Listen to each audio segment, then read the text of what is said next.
This Week in the Boardroom, brought to you by corporate board member and host NYSE Euronext, along with governance knowledge partner, the Center for Audit Quality, and contributing partners, National Investor Relations Institute, and the Society of Corporate Secretaries and Governance Professionals.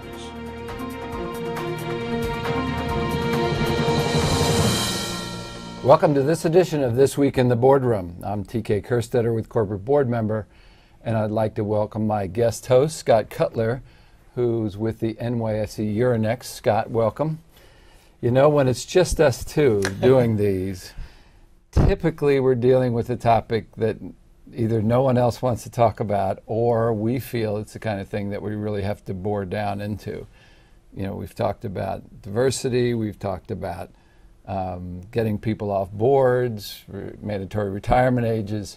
So today's topic, we want to talk about effective use of directors' times or effective board meetings, which isn't maybe as sensitive as the other issues that we've had to deal with, you and I, but no less important, maybe even more important when you look at somebody being an effective board. So your thoughts just on the general topic to start out? Well, I mean, some of the challenges with board leadership probably are likely revealed in the context of board meetings where you might not have the type of diversity or opinion, or you might have an imperial CEO or an imperial director where some of these issues, come out. But I think for today, we're really focused on core principles. And when you talk about core principles around a board meeting, I think there are three things that are core to that. Number one is really agenda. Having an agenda that's probably typically set by the lead director, and that agenda is well understood and communicated to the board. Second is really having the opportunity and opportunity to have real discussion, but that's governed by time. And so sticking to that agenda and sticking to the times based on those discussions. And probably my third point is really having a structure that ultimately allows time for Q&A and real discussion versus the tendency to just go through presentations and PowerPoints, which can tend to derail or at least not allow directors full opportunity for real discussion. Death by PowerPoint, I think that's what they call it these days. Right. So let's talk about, I mean, those points are good. Let's talk about who sort of shoulders that responsibility, because I think at the core of what you and I have talked about, even on this show and other issues, it's everything seems to evolve back to leadership, on board leadership. So on those points that you've talked about, who shoulders that responsibility to make sure that that goes smooth? Well, we know that we've never recommended a one-size-fit-all approach to any of this, but it really comes down to, do you have a situation where it's the CEO and the chairman, which would be an obvious answer if that is your structure. It could be also your lead independent director or lead director that ultimately is setting that agenda. But it typically is that person who is setting that agenda and also managing the pace at which the agenda is covered over the course of the meeting. And I think when you've got that responsibility held within that one person, and even have the opportunity to have other people, it might be a corporate secretary, to make sure that things are moving forward logistically smoothly in that process, is probably the best type of overall structure. Yeah, I'm glad you mentioned corporate secretary, because sometimes that's forgotten, but they're the ones that are sort of looking at it full time. But ultimately, again, that could be the CEO, could be the lead director, could be the outside chair.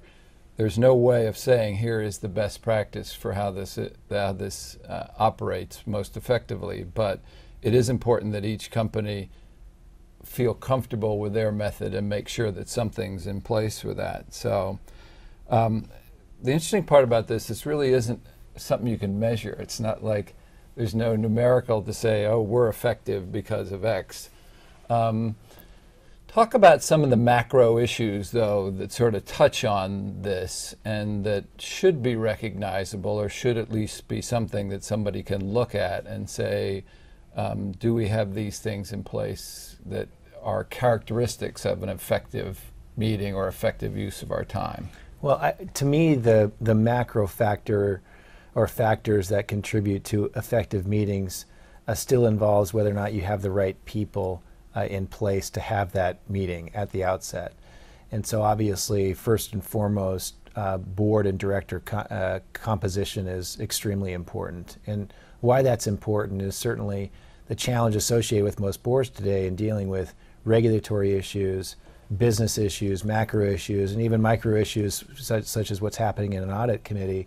All of those require and need expertise and directors that bring to bear some of that experience set to be able to add that value. And so I think you do need to look back at the composition of the board and look at where you sit in terms of all of those needs and make sure that you've got the right people in there.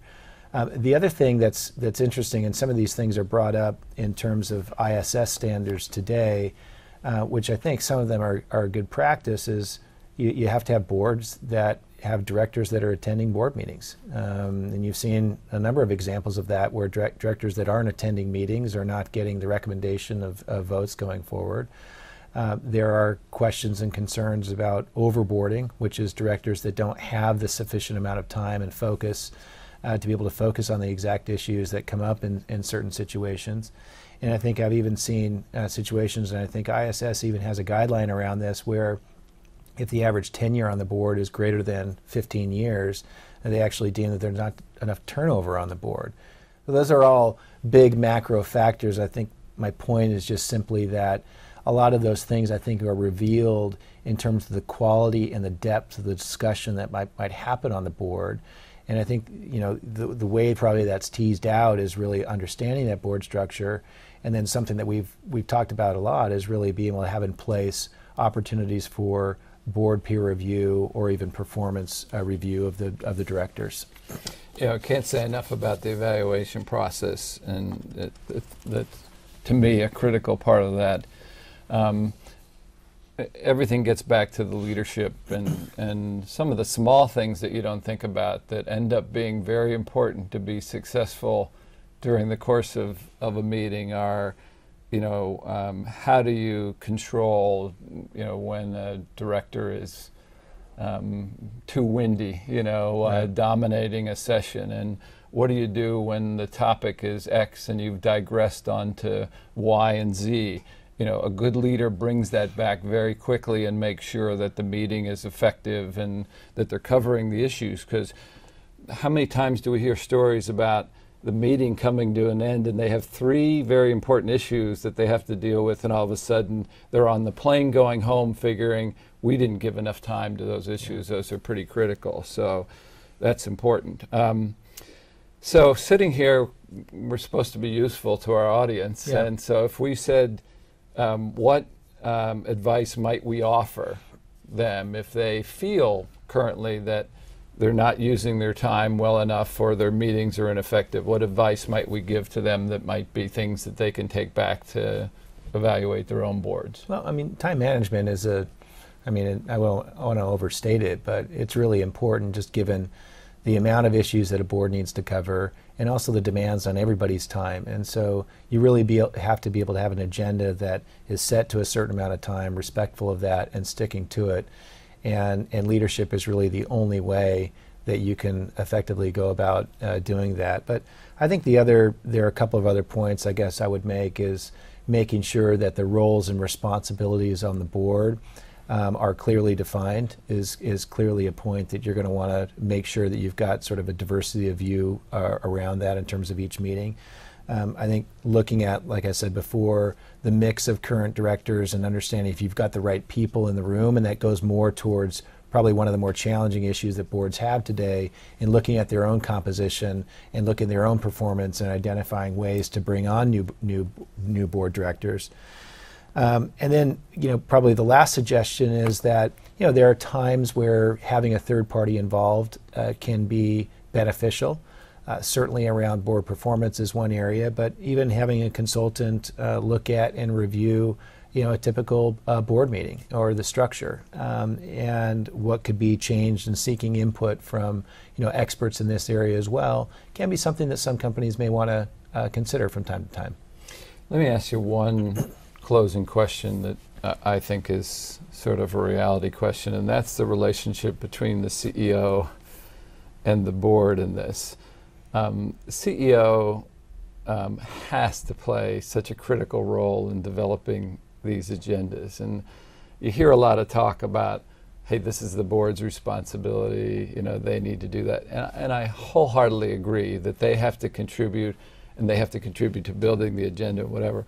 But I don't want to lose sight of the importance of the CEO in all this, and to that, saying to the CEOs, be very respectful of how the directors feel, but equally the board has to understand that the CEO plays just the integral part in making it successful. Well, when we looked at this, you recall back at the NYSE Corporate Governance Commission, we really identified the three big tension points. You highlight the role of management and the role that management plays in governance, the role and responsibility that the board has in terms of oversight of those governance principles. And also, I think the third point, which we haven't talked about, is really the role of shareholders, and I guess in the context of a board, understanding what shareholders are thinking about the current direction that the company is taking. Your point about the communication between all three of those, not only just between CEO and board, but also between board and management to shareholders, is also something I guess I would add on to that. If it weren't already too complex, but that all of those communication streams need to be very open and transparent for you to have a very holistic view as to what's happening within the organization.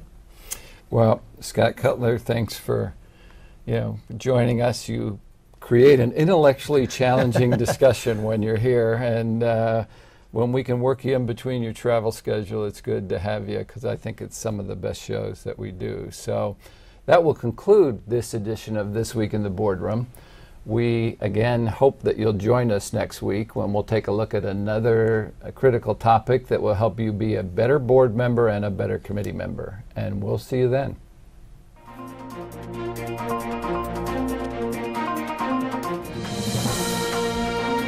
Join us again next week for This Week in the Boardroom, brought to you by corporate board member and host NYSE Euronext, along with governance knowledge partner, the Center for Audit Quality, and contributing partners, National Investor Relations Institute and the Society of Corporate Secretaries and Governance Professionals.